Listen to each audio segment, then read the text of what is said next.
She was a ghost in the dirt, covered in chalky dust and stale sweat, holding a Barrett .50 caliber like it was just another tired limb. The general thought he was dealing with a standard recruit on a PR tour. He reached for her rifle, ready to impart some old-school, patronizing wisdom. Then his eyes caught the dull, scratched metal pinned to her rig, a 3,200-meter sniper badge. An impossible shot. His jaw went slack. Stick around to hear the insane, gritty reality of the deadliest shot you've never heard of. The heat in the valley didn't just beat down on you. It pressed into your lungs like a physical weight. It was 114 degrees in the shade of the camo netting, and there was no wind.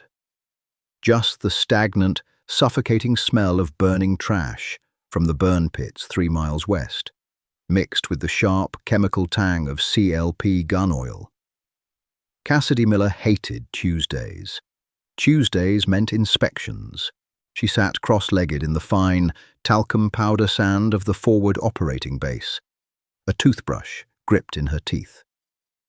Across her lap lay the upper receiver of a Barrett M107.5 O-caliber sniper rifle. It was 30 pounds of cold, unforgiving steel and polymer when fully assembled. But right now, it was a jigsaw puzzle of filthy, carbon-caked parts resting on a frayed canvas tarp. Her hands were black with soot. A thin line of dried blood crusted the corner of her mouth, where she'd chewed her lip raw during a 3-day overwatch in the mountains. She tasted copper. She tasted dust.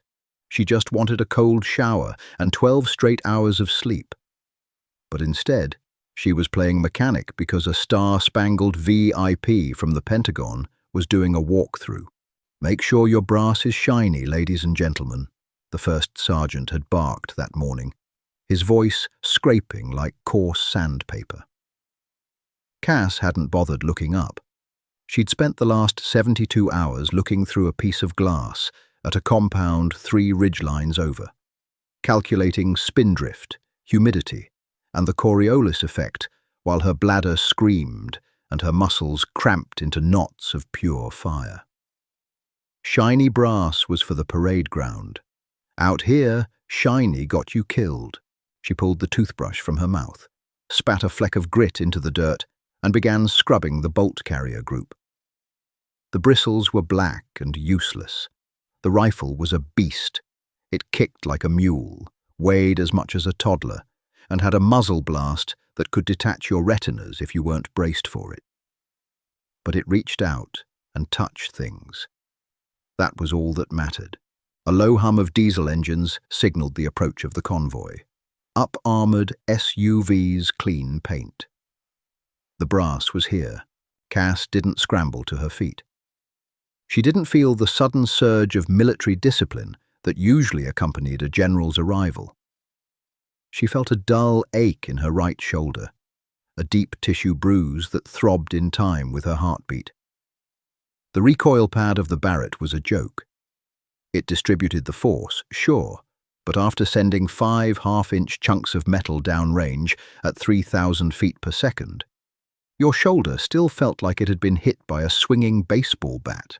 She wiped a streak of sweat from her forehead with the back of a filthy wrist, leaving a smear of black carbon across her brow. She looked feral.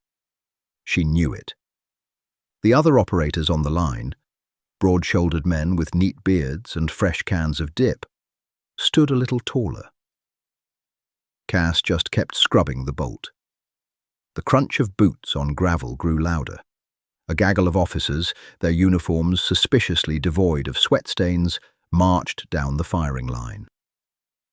In the center was General John Hayes. Hayes looked exactly like a man who spent his war in air-conditioned command tents, staring at drone feeds. His boots were tan, but they weren't dusty. His uniform was crisp.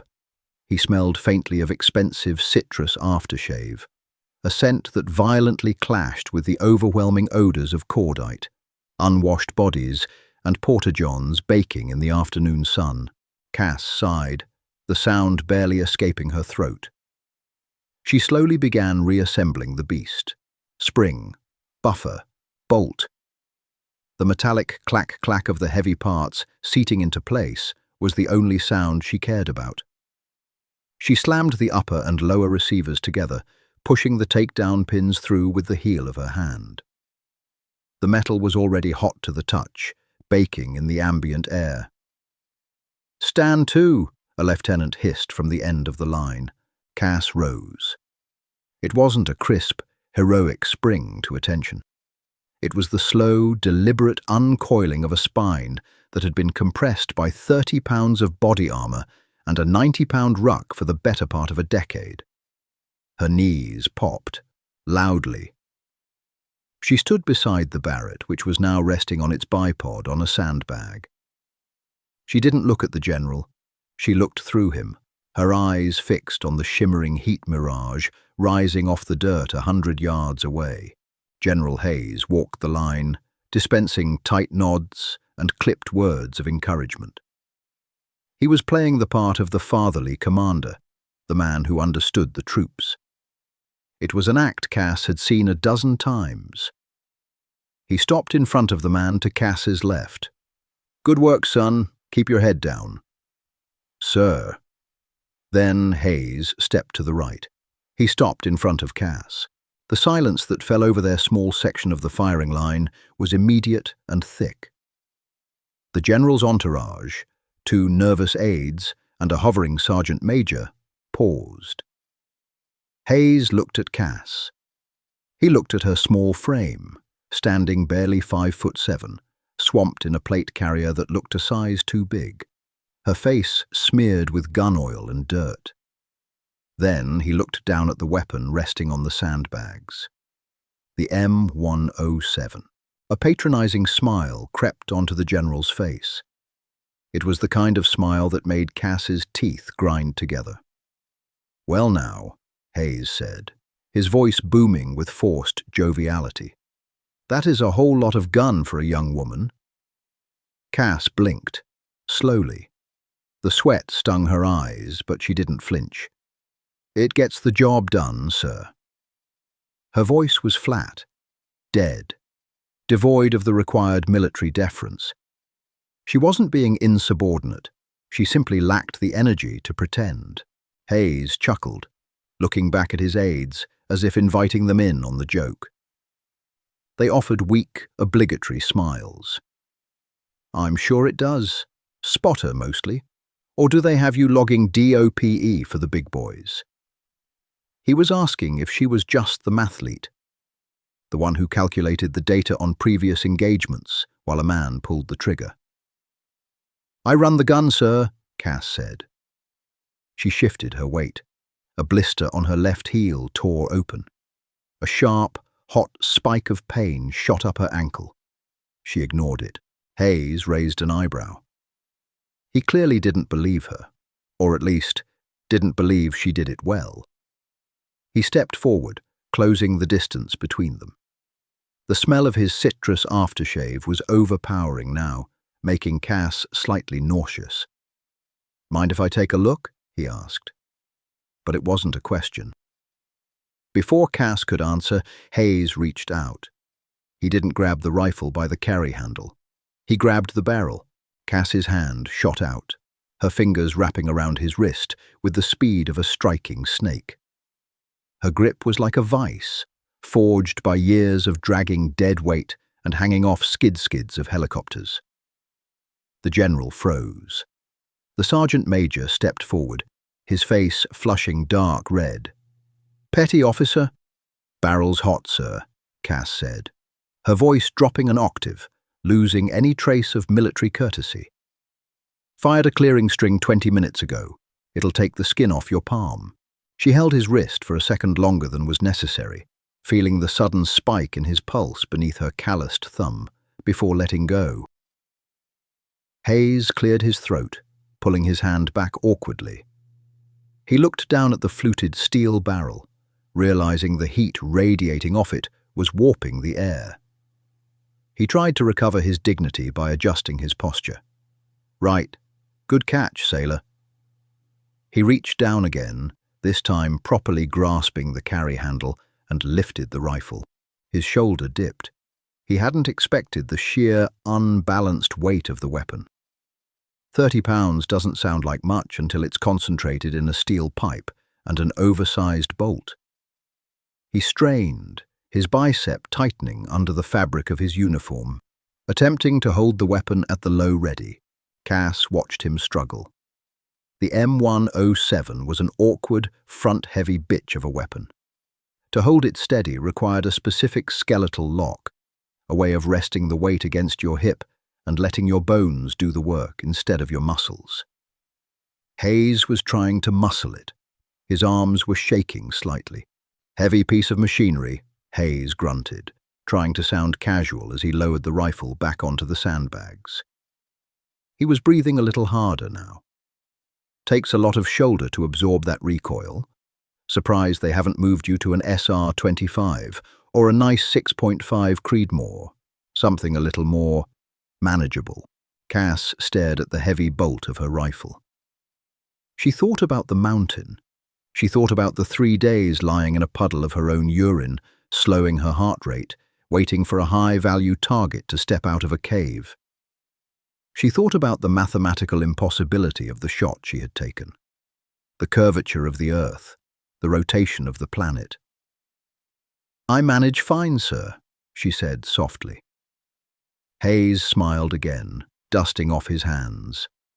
"I'm sure you do your best. It's a team effort, after all."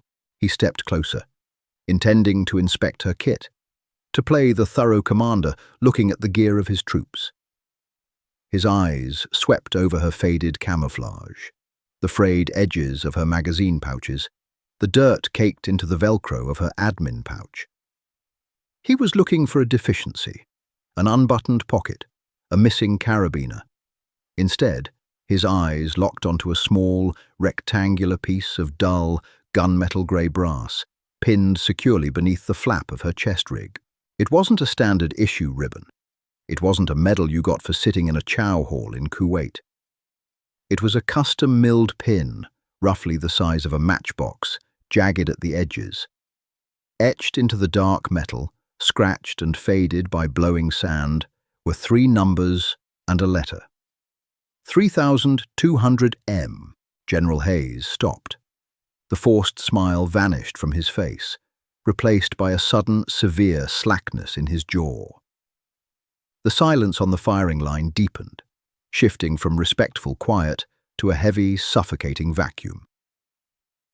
He knew what it meant. Anyone with stars on their collar and access to JSOC debriefs knew what it meant. But it was a rumor. A ghost story passed around Pentagon briefing rooms and encrypted situation reports. A confirmed kill at 3,200 meters, over 2 miles. Hayes stared at the pin, his mind struggling to bridge the gap between the staggering, terrifying reality of that distance and the exhausted, dirt-streaked woman standing in front of him. 3,200, Hayes whispered. The words sounded dry, as if the desert air had instantly sucked the moisture from his throat. Cass didn't say anything. She shifted her weight again, trying to take the pressure off her bleeding heel. The sun beat down on the back of her neck. A bead of sweat traced a cold line down her spine beneath the Kevlar plates. She just wanted him to leave. "That's..." Hayes swallowed hard. He looked up, his eyes finally meeting hers. He wasn't looking at a subordinate anymore. He was looking at something dangerous, something alien. That flight time, the drop. 3.8 seconds of flight time, sir, Cass said, her voice devoid of pride or arrogance. It was just data. Cold, hard data. Approximately 380 feet of bullet drop. You don't aim at the target. You aim at a cloud in a different zip code and pray the wind doesn't sneeze. Hayes took a half step back. The arrogance had entirely evaporated, replaced by a profound, unsettling awe. To shoot a man at 3,200 meters wasn't just marksmanship. It was an act of extreme violence, orchestrated through applied physics, meteorology, and a borderline psychotic level of patience. The bullet would have gone transonic, tumbling through the air, completely at the mercy of updrafts, barometric pressure, and the rotation of the Earth. And she had hit her target. "Where?" Hayes asked, his voice barely audible over the hum of the distant generators. "Classified, sir," Cass replied instantly. Hayes looked at the sergeant major, who was staring rigidly straight ahead, pretending not to hear the conversation. The aides looked terrified, realizing they had stumbled into a conversation far above their pay grade. The general looked back at Cass. He looked at her bruised shoulder, the one he had just assumed was too weak to handle the Barrett. He looked at her bloodshot eyes, the dirt on her face, the way she stood, not at attention, but perfectly balanced, like a coiled spring covered in rust. "You," Hayes started, then stopped. He cleared his throat. The patronizing tone was gone, replaced by a quiet, raw respect that bordered on fear. "You pulled the trigger on that." "I did. And your spotter got shot through the neck on day 2, sir," Cass said flatly. "I had to plug the hole with combat gauze, wait 12 hours for the target to show, make the calculations alone, take the shot, and drag him 3 miles to the exfil point." She didn't say it to boast.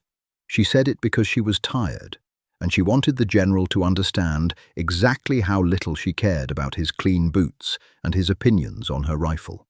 Hayes stared at her. He didn't see a young woman playing with a big gun anymore. He saw an apex predator, a weapon far more lethal and complicated than the 30 pounds of steel resting on the sandbags. He slowly reached up and adjusted his cover. His hands were trembling, just a fraction of an inch, but Cass saw it. She noticed everything. "Carry on, petty officer," Hayes said, his voice quiet, stripped of all its previous bravado. "Sir," Cass didn't salute. She just turned her back to the general, picked up her filthy toothbrush, and sat back down in the dirt. She pulled the heavy bolt of the Barrett into her lap, ignoring the sting in her heel, ignoring the brass as they walked away in stunned, absolute silence. She scrubbed the carbon. It was Tuesday. She just wanted to go to sleep. The walk from the firing line to the containerized housing units, the CHUs, was exactly 412 steps. Cass knew because she counted them every time. It was a coping mechanism, a way to anchor her fractured attention to the physical world when her brain wanted to float away into the grey spaces of memory. Step 80. The blister on her left heel finally gave up, the skin shearing off against the damp wool of her sock. A hot, wet friction replaced the sharp pain. She didn't limp. Limping changed your stride, changed your skeletal alignment, and introduced new aches. You just walked through it. Step 200. The sun was beginning its slow bleed over the western ridgeline, turning the sky a bruised purple. The ambient temperature dropped a single degree, but the baked earth continued to radiate heat like an open oven door. The FOB smelled of burning diesel, latrine chemicals, and the dusty rot of dried riverbeds. It was a smell that burrowed into your pores. Step 412. She unlatched the heavy metal door of her CHU. The air inside was stale and 10 degrees hotter than outside. The AC unit in the window had choked on a dust storm 3 weeks ago and rattled with a pathetic, asthmatic wheeze that moved absolutely no air. Cass dropped her gear. The plate carrier hit the plywood floor with a heavy, dead thud.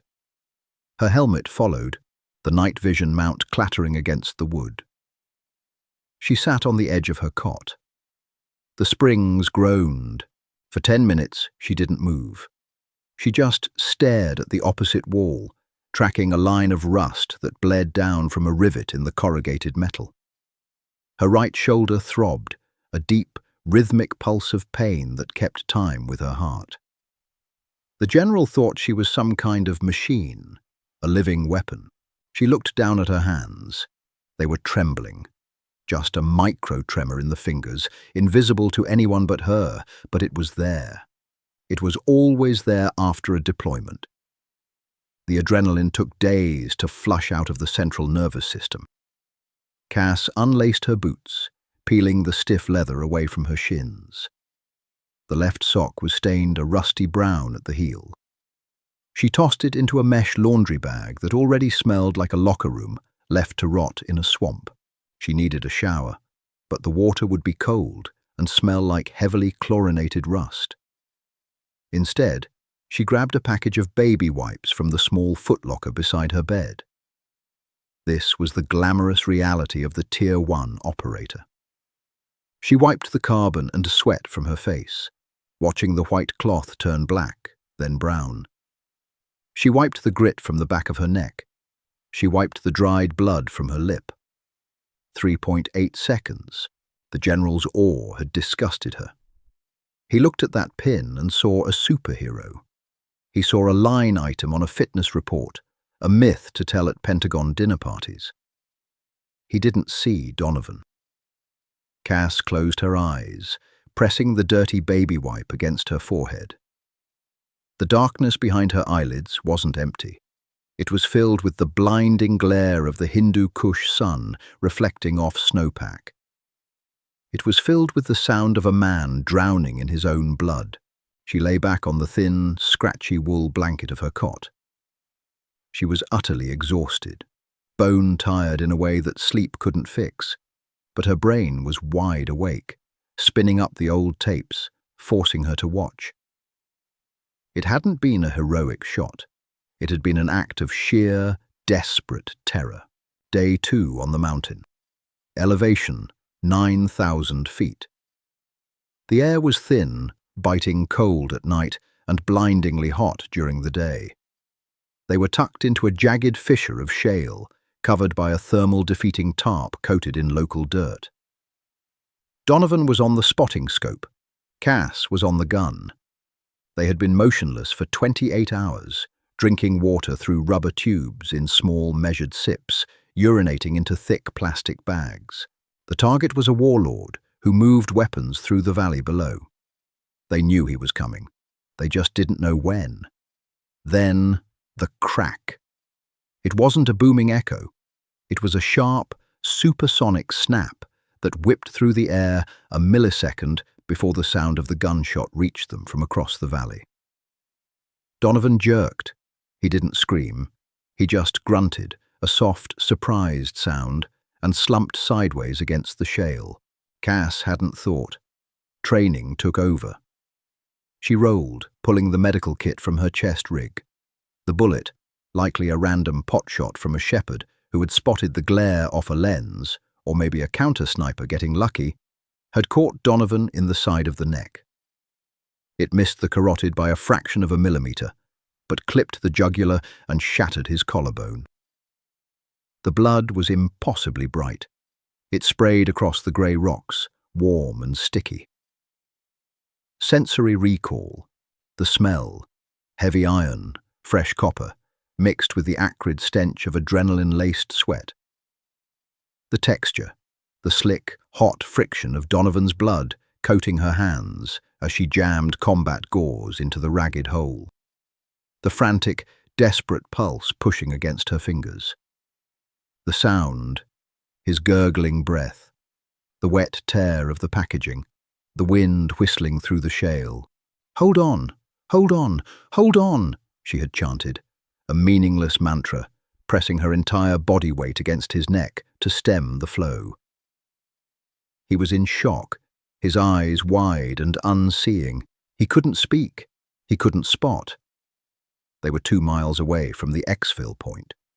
A vertical descent. If she called for a medevac, the warlord would vanish, and the helicopter would likely be shot out of the sky by the heavy DSHK machine guns they knew were positioned in the valley. She had to finish the mission, or Donovan would die for absolutely nothing. She jammed a pressure dressing over the gauze, wrapped it tight, and dragged him deeper into the shadow of the fissure. She stuck a needle into his sternum, an intraosseous infusion, and hooked up a bag of whole blood, wrapping it in a chemical heating pad so he wouldn't freeze from the inside out. Then she crawled back to the gun. She was alone. The target was exactly 3,200 meters away, a compound nestled in the valley floor. Taking a shot at that distance without a spotter is mathematical suicide. You have to read the wind by looking at the mirage, the movement of grass, the dust settling on ridges between you and the target. But at 2 miles, there isn't one wind. There are 5. She pulled her dope book, data on previous engagements. Her hands, coated in drying, crusty blood, smeared the waterproof paper. The variables. Target distance, 3,200 meters. Bullet, 750 grain Hornady AMAX. Muzzle velocity, 2,825 feet per second. Elevation, 9,000 feet, thinner air, less drag. Temperature, 82 degrees Fahrenheit. Barometric pressure, 21.3 inches of mercury. She dialed the elevation turret on her scope until it maxed out. It wasn't enough. She had to use the reticle lines, holding over the target. She wasn't aiming at the compound. She was aiming at a patch of sky high above a mountain peak, entirely to the left of the valley. She watched the target area for 12 hours, listening to Donovan's ragged, wet breathing behind her. Every time it hitched, her heart slammed against her ribs. When the warlord finally stepped out of the mud brick building, he looked like an ant, a grey pixel in a sea of brown. Cass settled her cheek against the stock. The metal was burning hot. She closed her eyes for 1 second, forcing her heart rate down. Beat. Pause.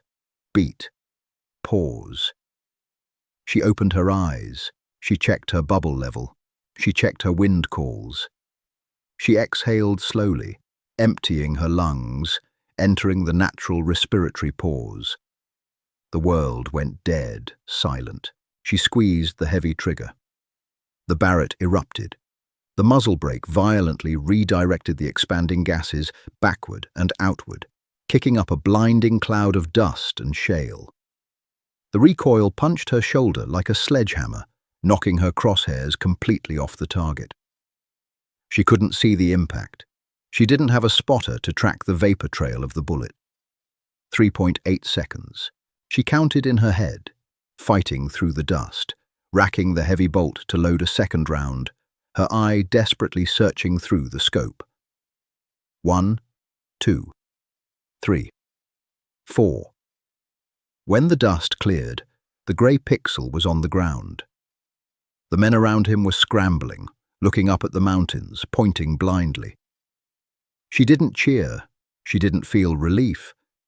She felt a sickening, hollow drop in her stomach. She safed the weapon, broke it down, packed it into the drag bag, and then slung Donovan over her shoulders in a fireman's carry.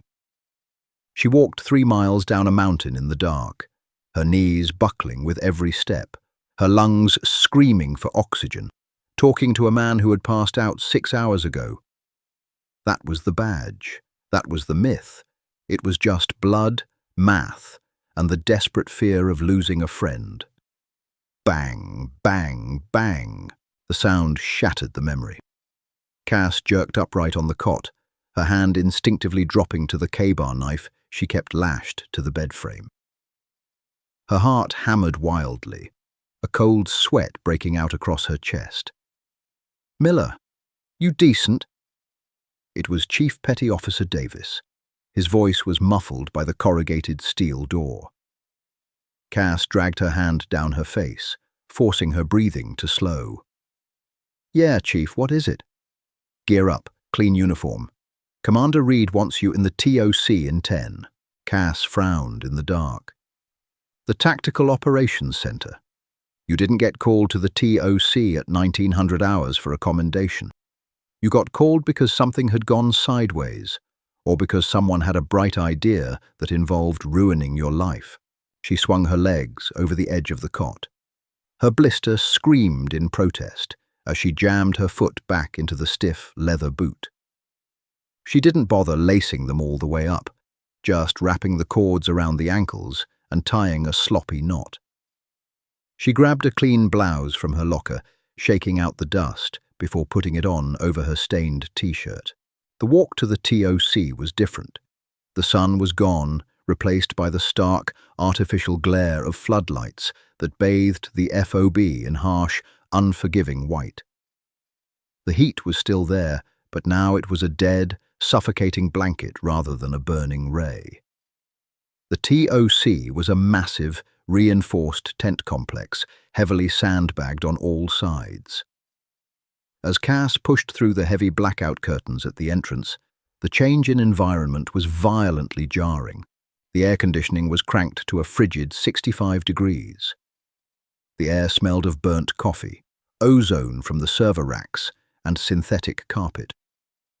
It was quiet, save for the low hum of electronics and the hushed, urgent murmurs of Intel analysts staring at glowing monitors. The walls were plastered with satellite imagery, thermal drone feeds, and complex SIGINT matrices. It felt like walking onto a spaceship.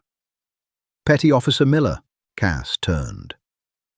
Commander Reed, her task force commander, was standing near the central planning table. He was a tall, lean man with hollow cheeks and eyes that always looked like they were calculating casualty rates. But it wasn't Reed that made Cass's stomach tighten. Standing next to him, holding a steaming white styrofoam cup of coffee, was General Hayes. He had showered.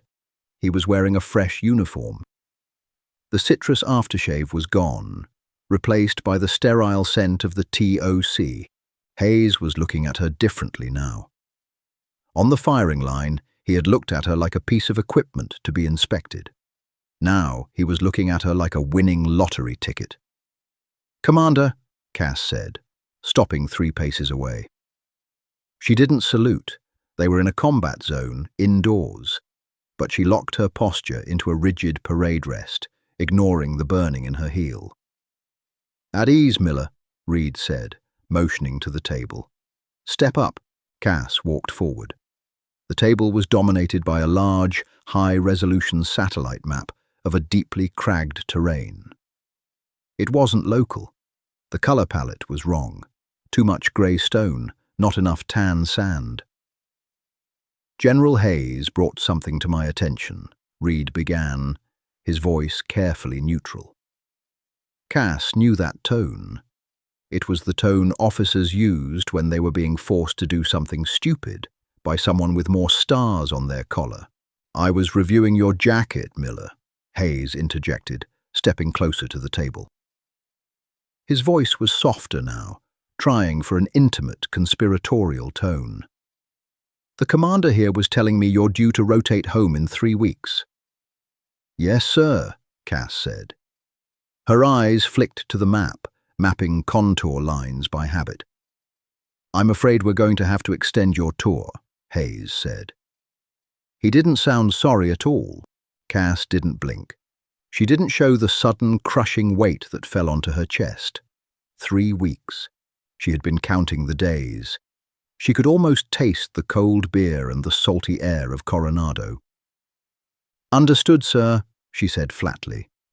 Hayes looked slightly disappointed that she hadn't reacted. He tapped the map. "We have a situation, a high-value target, a financier for the Haqqani network." "Standard direct action, sir?" Cass asked, looking at Reed. Reed shook his head tightly. "No. The compound is situated in a box canyon in the Tora Bora region. It's a fortress. Anti-air batteries on the ridges, heavy early warning systems on the ground approaches. We send a kinetic strike team in. They'll see us coming 10 miles out. A drone strike is off the table.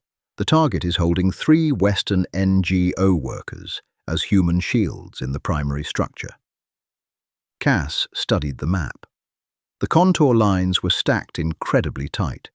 Steep cliffs. "So you need a scalpel," Cass said.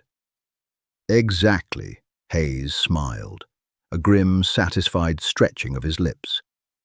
"We need a precision shot, but the closest hide site with a line of sight to the main courtyard." He trailed off, letting the sentence hang in the frigid air of the talk. He tapped a small red X on the map, located on a jagged peak across a wide valley. Cass didn't need him to say it. She did the math instantly in her head. She looked at the scale at the bottom of the map. 2,800 meters, Cass said, her voice hollow. 2,840, Reed corrected softly. Hayes leaned in, his eyes locked on her face.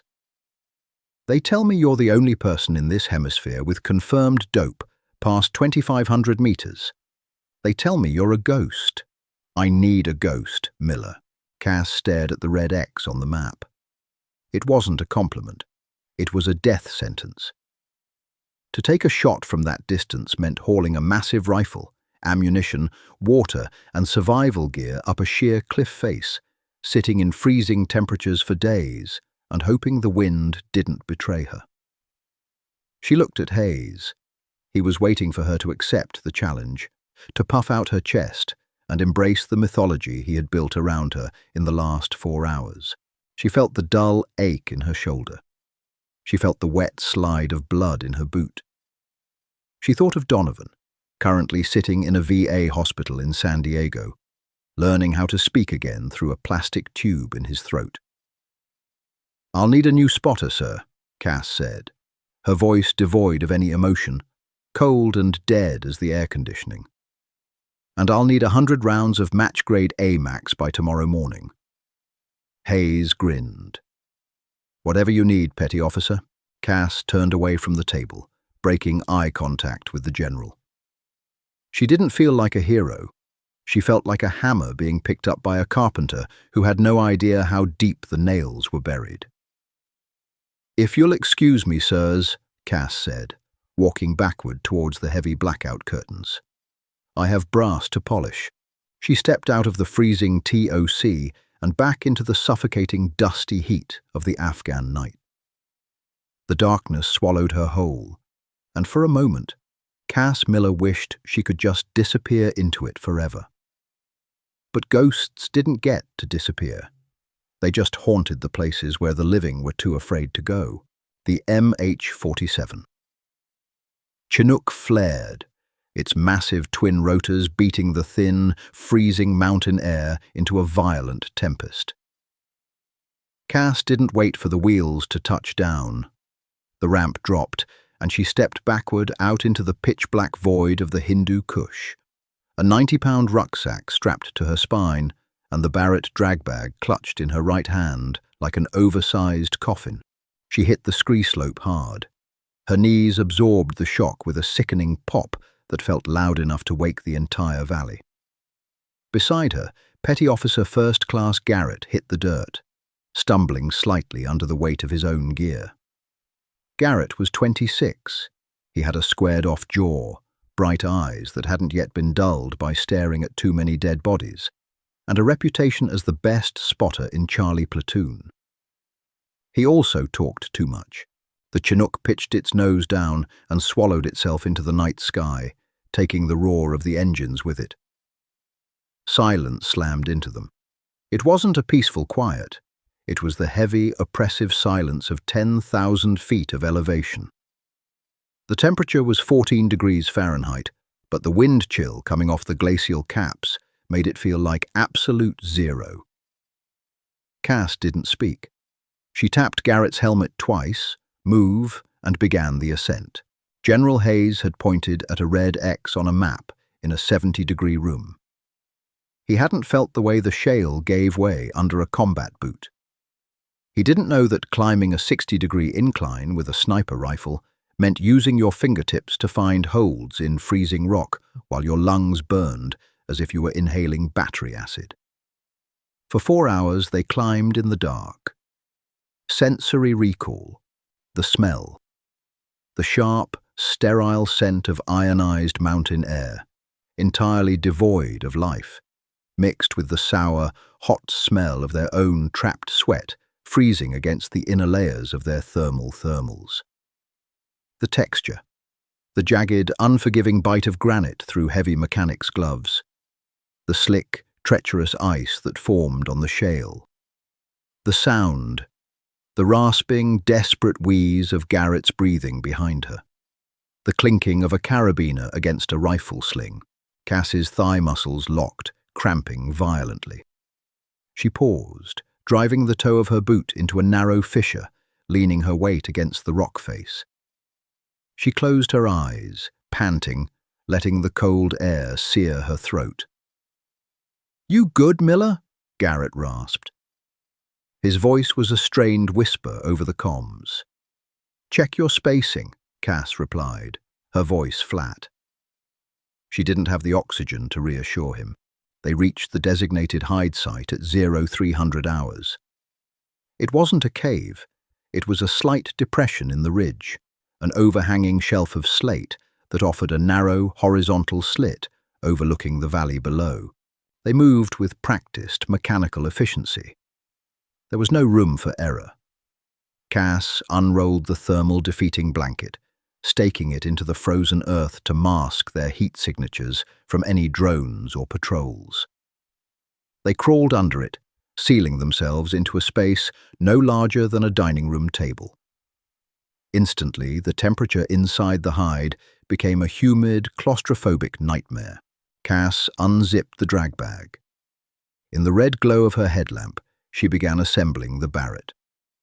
The metal was so cold, it burned her bare skin when she took her gloves off to seat the heavy bolt. Her fingers were numb, stiff, and clumsy. She dropped a retaining pin. It hit the rock with a sharp clink. She froze. Garrett froze. They waited for 5 minutes, barely breathing, listening to the wind outside. Nothing. Cass retrieved the pin, shoved it into place, and racked the bolt. Clack, clack. The sound was muffled by the thermal blanket, but to Cass, it sounded like a bomb going off. She pushed the massive muzzle of the rifle out through a small slit in the rocks, resting the bipod on a flattened patch of dirt. She settled in behind the scope, wrapping her eye around the rubber cup. Through the optics, the valley below was a sea of shifting green and white thermal imaging. "Distance to primary structure," Cass whispered. Garrett was beside her, his eye pressed to the spotting scope. He was punching variables into his Kestrel wind meter. "Ranging," Garrett muttered. 2,842 meters, give or take a yard for the angle. Nearly 1.8 miles. Cass adjusted her parallax. The compound at the bottom of the box canyon swam into focus. It was a massive, walled fortress built directly into the side of the mountain. Mud brick and reinforced concrete. She could see heat signatures moving along the parapets. Guards. "We wait," Cass said. She rolled onto her side, pulling a heavy wool cap down over her ears. She pulled her knees to her chest, trying to conserve core heat. Garrett stayed on the glass. The wait had begun. It was the part the movies never showed. The agonizing, soul-crushing boredom mixed with the constant, gnawing physical pain. It was knowing you couldn't stand up, couldn't stretch, couldn't cough loudly. It was urinating into a thick plastic bag and sealing it shut, then pressing the warm bag against your chest just to steal a few degrees of heat before it cooled. It was the slow degradation of the human body. Hour 41. The smell inside the hide site was horrific. It was a thick cocktail of ammonia from the piss bags, the copper tang of unwashed mouths, and the stale, greasy odor of MRE cheese spread. Cass lay perfectly still, her right eye fused to the scope of the Barrett. The sun was at its zenith, baking the slate above them. The thermal blanket trapped the heat, turning their freezing coffin into a slow cooker. Sweat pooled in the cup of her collarbone. Her right shoulder was entirely numb. The blister on her heel from the FOB had popped, dried, and become infected. She could feel a dull, throbbing heat radiating up her calf, a sure sign of a low-grade fever. "Wind is shifting," Garrett whispered. His voice was hoarse. He had only slept for 3 hours in the last 2 days. "Coming up the valley, full value from the left, 5 to 7 knots. "Copy," Cass breathed. She didn't move. She stared at the courtyard of the compound. For 41 hours, they had watched men with AK-47s smoke cigarettes, kick stray dogs, and patrol the perimeter. But they hadn't seen the target, the Haqqani financier, and they hadn't seen the 3 Western hostages. The air in the valley floor was heating up, creating a massive thermal updraft. Through the scope, the air looked like water flowing over a hot stove. The mirage. "Mirage is boiling," Cass noted. "Yeah," Garrett said, pressing his eye harder into the spotting scope. "It's a mess down there. Crosswinds are breaking up at the 1,500-meter mark. We got a headwind halfway down the canyon, then a left-to-right crosswind at the target. It's a goddamn blender."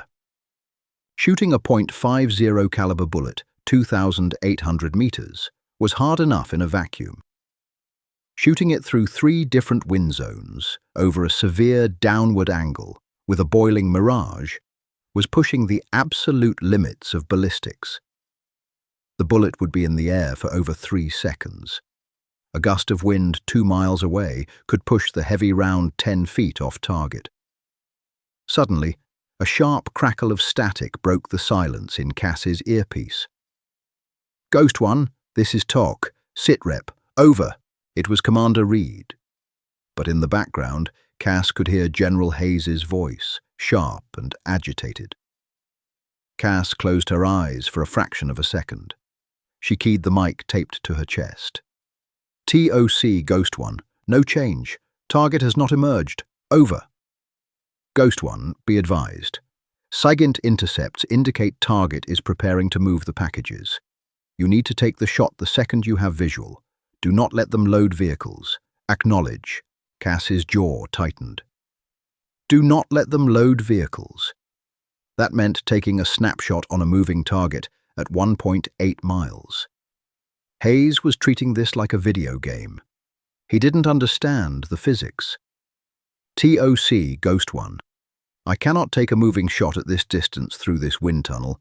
I need him static. Over." The radio went dead for a long moment. When it clicked back on, it wasn't Reed. It was General Hayes. "Petty Officer Miller, this is General Hayes. You are put on that mountain because you are a confirmed asset at this range. If those hostages get in a truck, they are gone. You will take the shot the moment you have a positive ID. That is a direct order. Acknowledge." The air in the hide site felt heavy. Garrett stopped looking through the glass and turned his head slowly to look at Cass. His eyes were wide. A direct order from a general. Cass stared through the scope. The mirage danced over the mud bricks. She thought about the general in his 65-degree room, sipping hot coffee, looking at a satellite feed. He didn't smell the piss bags. He didn't feel the fever burning in her leg. He just wanted his medal. Cass reached up and twisted the dial on her encrypted radio. Click. She shut it off. Garrett gasped. "Miller, what the hell did you just do?" "Radio died," Cass said, her voice completely dead. "Battery froze. The battery didn't—" "Garrett," Cass snapped, the sudden harshness in her voice cutting through the stifling air. "Get back on the glass. Stop listening to the brass and start reading the wind. If I miss this, those hostages die. I don't give a damn about his orders. I take the shot when the math is right. Understand?" Garrett swallowed hard, his Adam's apple bobbing in his filthy throat. He turned back to the spotting scope. "Understood." 5 minutes passed. Then 10. Movement, Garrett hissed. The pitch of his voice spiked. Primary structure, main doors opening. Cass pressed her cheek against the stock of the Barrett. The metal was gritty with dust. Talk to me. 3 armed hostiles emerging. Trailing them, yeah. 3 blindfolded individuals. Orange jumpsuits. Hostages. Garrett's breathing accelerated. Target is emerging behind them. Black vest, white dish dasher. Confirm ID?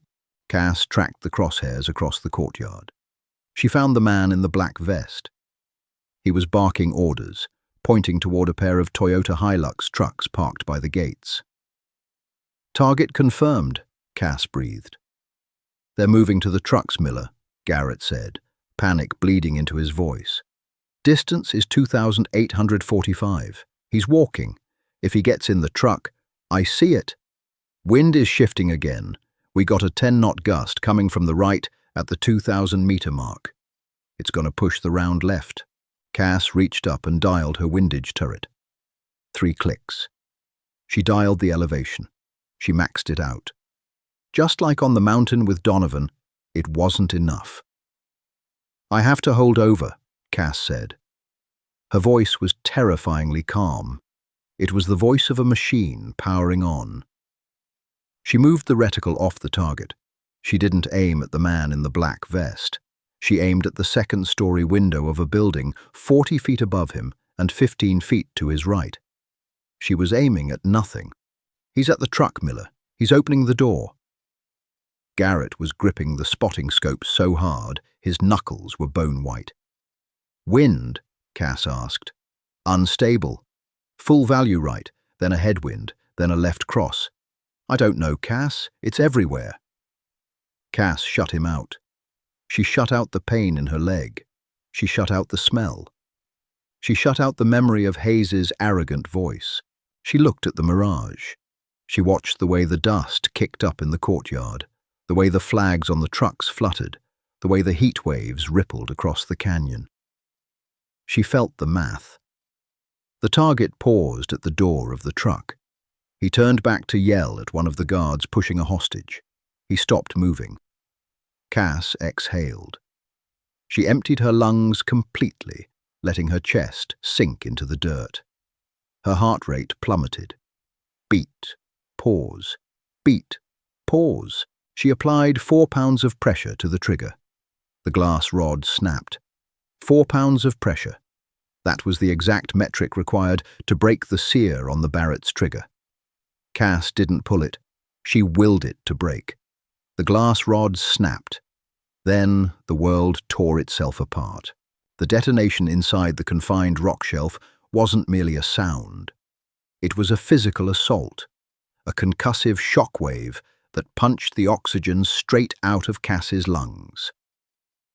The massive muzzle brake performed its violent mechanical duty, redirecting the expanding gases violently backward and outward. A blinding cloud of pulverized shale, ancient dirt, and unburnt cordite blasted back into the hide. It coated her teeth in a fine grit that tasted intensely of sulfur and burnt pennies. The recoil was a sledgehammer wrapped in a thin layer of rubber. It slammed into her already bruised right shoulder with unapologetic cruelty. The shockwave traveled down her clavicle, rattled the teeth in her skull, and sent a deep, sickening vibration down her spine. The 30-pound weapon bucked on its bipod, launching the crosshairs entirely off the target, leaving Cass staring at a chaotic, swirling blur of brown and grey. She didn't blink. She rode the violent upward buck of the stock, her muscles fighting through the pain to haul the heavy steel back down, forcing it back into alignment. Impact, she choked out.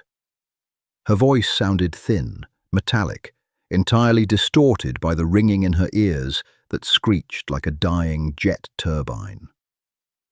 She began the count in the dark, silent theatre of her mind. 1. The 750-grain AMAX bullet had cleared the muzzle at 2,825 feet per second. It was currently a supersonic needle screaming across the void of the box canyon, riding a violent slipstream of its own making. 2.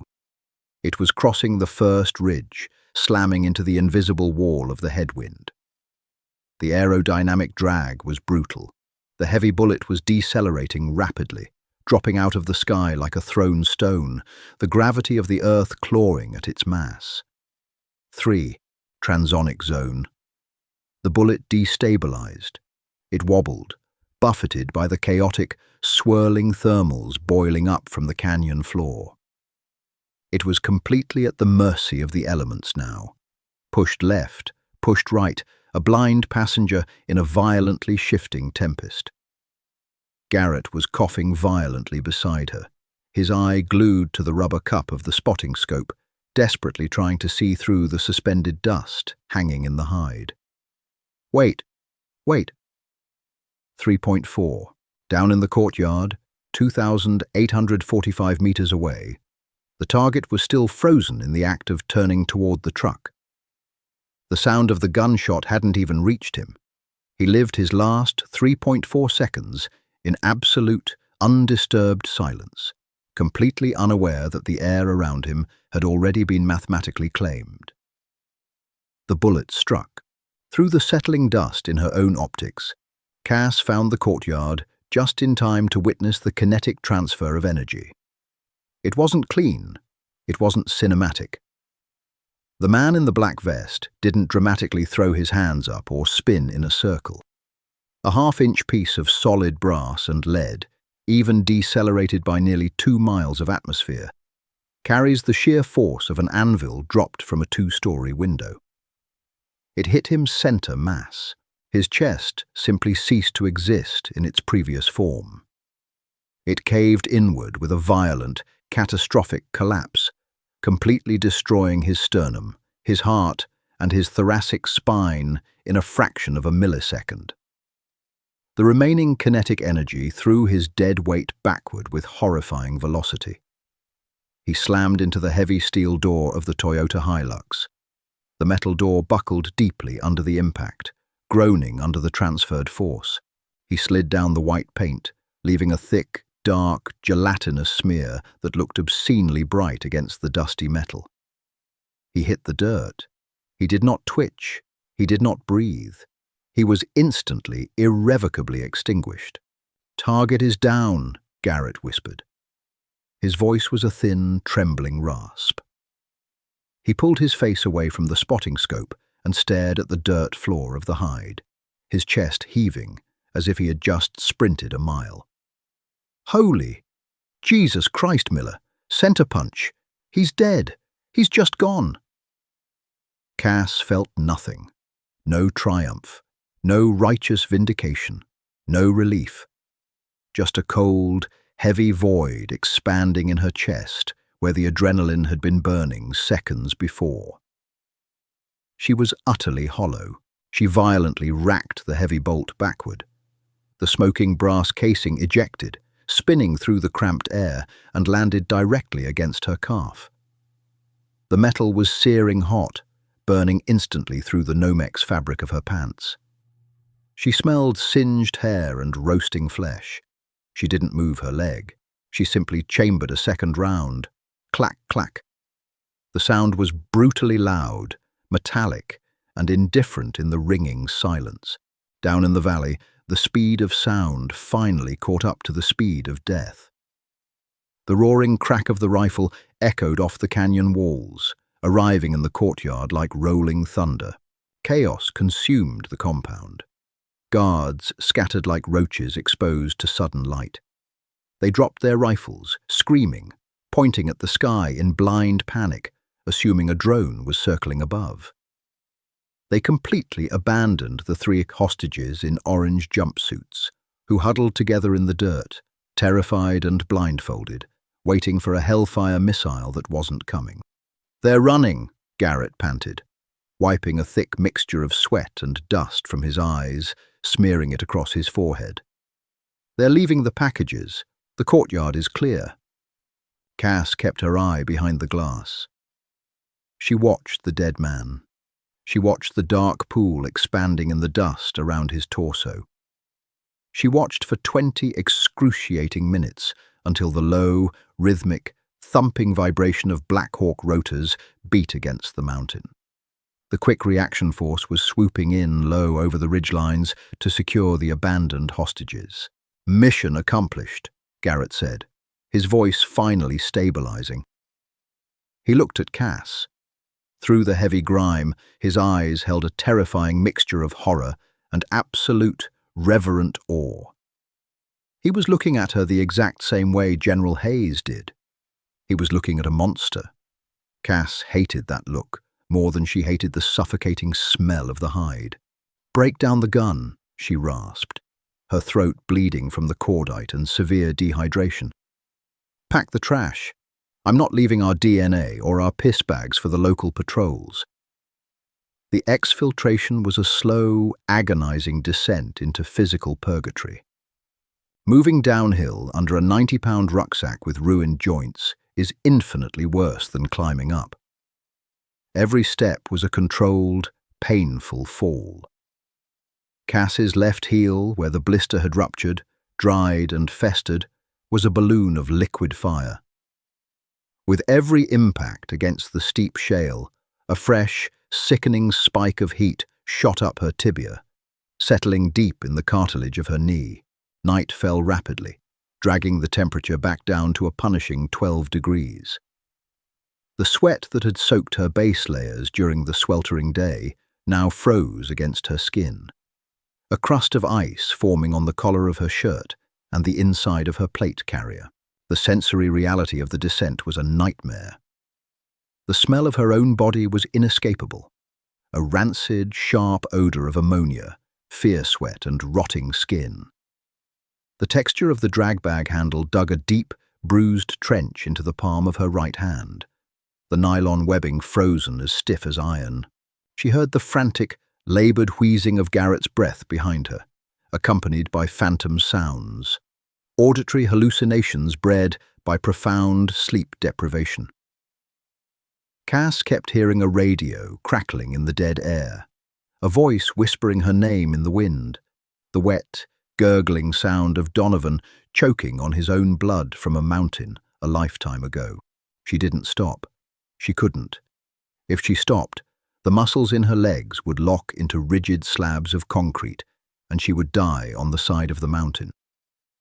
She counted her steps. 1, 2, 3.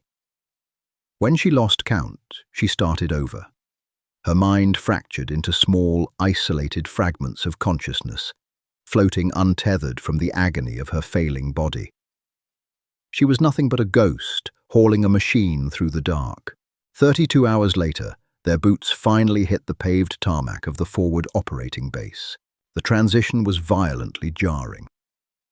They emerged from the desolate, freezing, silent wasteland into a sterile, artificially lit bubble of modern military logistics. Floodlights bathed the compound in a harsh, unforgiving white glare that made Cass's eyes water. The mechanical hum of diesel generators was deafening. The smell of burning trash, latrine chemicals, and aviation fuel hit the back of her throat like a physical blow.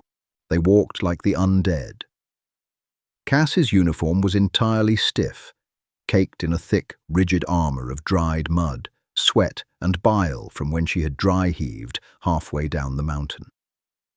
Her face was hollow, a skull wrapped in bruised, sun-blistered skin. She dragged her left leg, the fever radiating from her infected heel, making her teeth chatter uncontrollably, despite the heavy ambient heat of the FOB. As they approached the main debriefing tent, the heavy canvas flap was shoved aside. General Hayes stepped out into the floodlights. He was immaculate. His uniform was perfectly pressed. His boots were dusted but clean. He smelled of soap and that same cloying citrus aftershave. Flanking him was Commander Reed, looking exhausted but relieved, and a young public affairs officer clutching a high-end digital camera. Hayes saw them. His face broke into a broad, predatory smile of pure, unadulterated victory. He didn't see the fever burning in Cass's eyes. He didn't see the way Garrett was swaying on his feet, holding back tears of sheer physical exhaustion. He saw a headline. He saw a glittering bullet point on a promotion board. Petty Officer Miller. Hayes's voice boomed over the generators, offensively loud, cheerfully ignorant. He strode forward, closing the distance rapidly, his hand extended. Outstanding work. Absolutely phenomenal execution. QRF secured the packages without a single scratch. And that shot? He paused, shaking his head in a pantomime of disbelief, playing entirely to the camera. 2,845 meters. A new theater record. Extraordinary. Cass stopped walking. She didn't drop the drag bag. She didn't reach out to take his clean, manicured hand. She just stood there, swaying slightly, letting the putrid, rotting stench of her unwashed body, the dried blood, and the stale urine waft directly over him in the stagnant air. Hayes's smile faltered. His extended hand hovered awkwardly in the dead space between them. He blinked, the smell finally registering, his nose wrinkling slightly in disgust. "Sir," Cass said. Her voice didn't sound human. It sounded like two dry, rough stones grinding together at the bottom of an empty well. "We want to get a quick picture, Miller," Hayes said, his tone dropping its jovial warmth, replaced by a thin, impatient demand. He gestured sharply to the public affairs officer, who immediately raised the camera. "For the jacket, you and the rifle, a historic moment for the task force."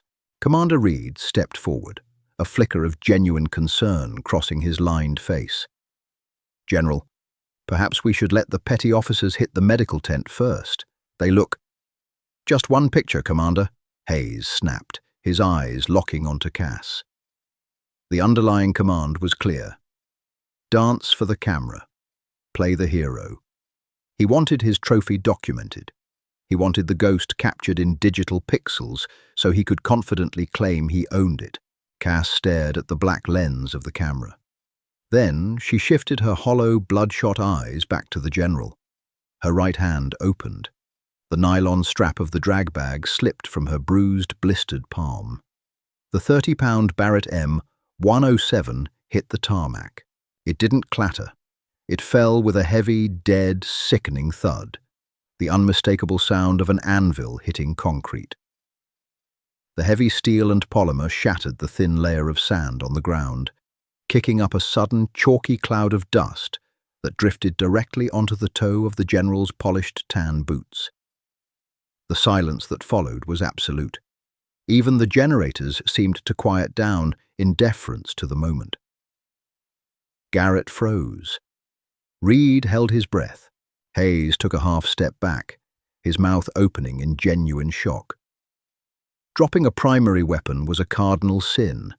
It was a sign of disrespect so profound it bordered on court-martial insubordination. "Take a picture of that, sir," Cass whispered. She didn't wait for him to process the insult. She didn't offer a salute. She didn't wait to be dismissed. Cass Miller turned her back on the general, on the commander, on the camera, and on the rifle lying in the dirt. She began the slow, agonizing, limping walk toward the dimly lit medical tent at the far edge of the compound. The weapon in the dirt was just a heavy piece of metal. It wasn't a magic wand. It wasn't a myth. It was a brutal, uncompromising tool that fractured the bones and the souls of the people forced to use it. And she was entirely done carrying its weight for men who only cared about the echo. She walked away, listening to the lonely, uneven thud, scuff of her boots against the pavement. Step 1, step 2. She wasn't a hero. She was just a ghost, covered in filth, trying desperately to find her way back to the land of the living, hoping there was still enough of her left to survive the journey. That's the reality of the long shot. It's not about glory, and it's sure as hell not about shiny brass. It's about enduring the freezing cold, the suffocating heat, and the soul-crushing weight of pulling a trigger that ends a life miles away. Cass Miller didn't shoot for the medals. She shot because the math demanded it, and because people were waiting to die if she missed. If this raw, unfiltered look at the dark side of precision warfare resonated with you, do me a favor. Hit that like button, share this video with someone who respects the grind, and subscribe for more untold stories. Stay frosty and check your wind.